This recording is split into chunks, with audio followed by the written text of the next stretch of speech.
There's a new warning from a group of over 24 biologists. They are calling for a ban on mirror cell research, warning it's too dangerous. Mirror bacteria is constructed from mirror images of molecules found in nature. They say it could put humans, animals, and plants at risk of lethal infections and could lead to the collapse of entire ecosystems.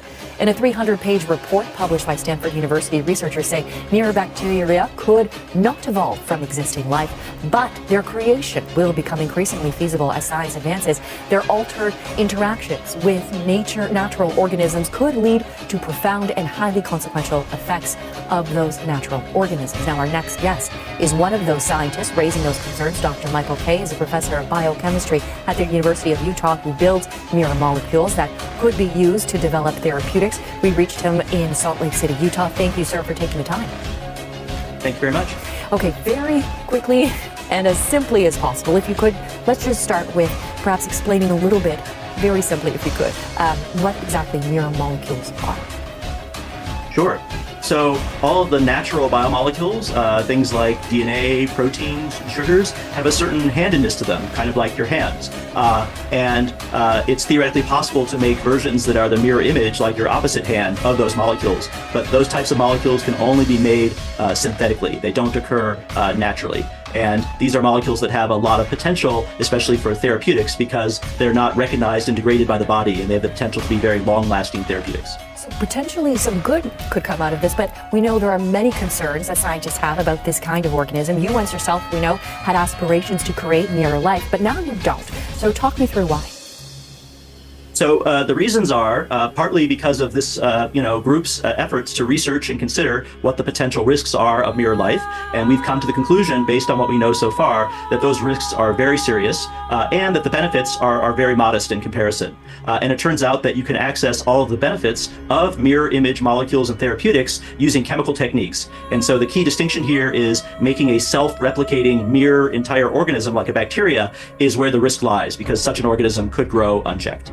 And there is, if I understand this correctly, already a mirror molecule in science. So what's the difference between those molecules and mirror life? So mirror life has the critical property of being able to self-replicate. It's something that can take in food from the environment and grow like natural life, and therefore compete with natural life. Mirror molecules are chemically synthesized and inert. Once they're made, they cannot do anything else in terms of they can't reproduce themselves, they can't grow, they're just inert compounds. And so they're in wide use already in humans and in science, and have already been proven to be very safe and effective. And so there's really no risk there. The risk only comes into play once you create an entire organism of mirror image components that can grow, take in food from the environment, and potentially compete in a hostile way with natural life.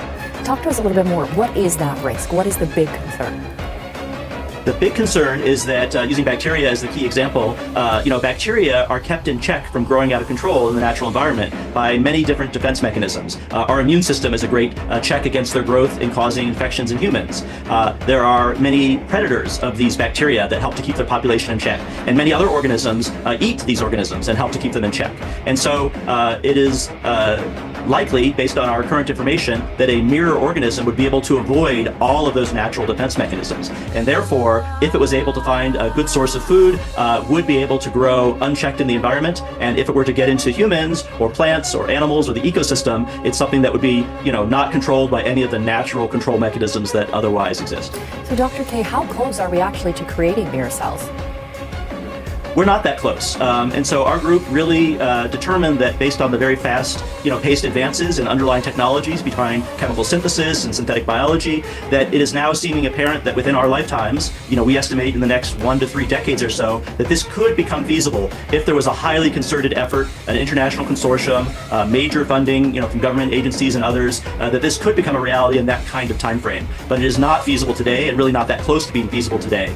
However, we thought that given the rapid advancement of technology, that this is now looking plausible enough in the not too distant future that this is the time to have a reasoned discussion with a wide range of stakeholders across the world to really think about how we can head off the significant risks of ultimately making mirror life. All right, well, we thank you so much for your time today and explaining it all to us. Very much appreciated. Michael Kay is a professor of biochemistry at the University of Utah.